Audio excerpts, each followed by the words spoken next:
আওয়ামী লীগ সরকারের পতনের পর সব ধরনের মুদ্রার নকশা পরিবর্তনের সিদ্ধান্ত নেয় বাংলাদেশ ব্যাংক।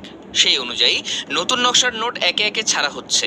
১,০০০, ৫০ ও ২০ টাকার নোটের পর অন্যান্য মূল্যমানের নতুন নোটের নকশায় কি থাকছে তা জানিয়েছে বাংলাদেশ ব্যাংক।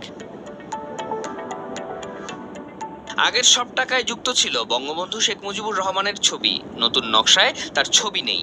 ৫০০, ২০০, ১০০ ও ১০ টাকার নোটে স্বাক্ষর রয়েছে বাংলাদেশ ব্যাংকের বর্তমান গভর্নর আহসান এইচ মনসুরের। অন্যদিকে ২ ও ৫ টাকার নোটে স্বাক্ষর রয়েছে অর্থ সচিব খায়রুজ্জামান মজুমদারের। ৫০০ টাকার ব্যাংক নোটের সম্মুখভাগের বাঁ পাশে কেন্দ্রীয় শহীদ মিনার ও মাঝখানে ব্যাকগ্রাউন্ডে পাতা কলিসহ পরিস্ফুটিত জাতীয় ফুল শাপলার ছবি রয়েছে। নোটের পেছন ভাগে আছে বাংলাদেশ সুপ্রিম কোর্টের ছবি। নোটটিতে রয়েছে সবুজ রঙের আধিক্য। জলছাপ হিসেবে নোটটিতে আছে জাতীয় পশু রয়্যাল বেঙ্গল টাইগারের মুখ।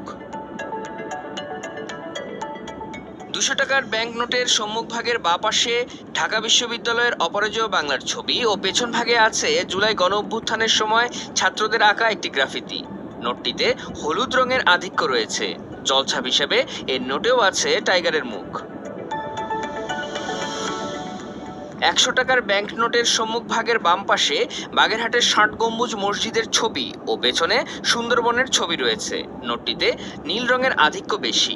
জলছাপ হিসেবে এই নোটেও আছে বেঙ্গল টাইগারের মুখ। ১০ টাকার ব্যাংক নোটের সম্মুখভাগের বাম পাশে জাতীয় মসজিদ বায়তুল মোকাররমের ছবি এবং পেছনে জুলাই গণ অভ্যুত্থানের সময় ছাত্রদের আঁকা গ্রাফিতি রয়েছে। নোটটিতে গোলাপি রঙের আধিক্য বেশি।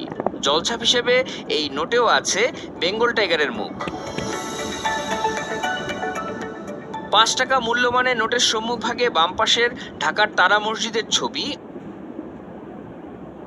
জুলাই গণ অভ্যুত্থানের সময় ছাত্রদের আঁকা গ্রাফিতি রয়েছে। এই নোটটিতে রয়েছে গোলাপি রঙের আধিক্য। জলছাপ হিসেবে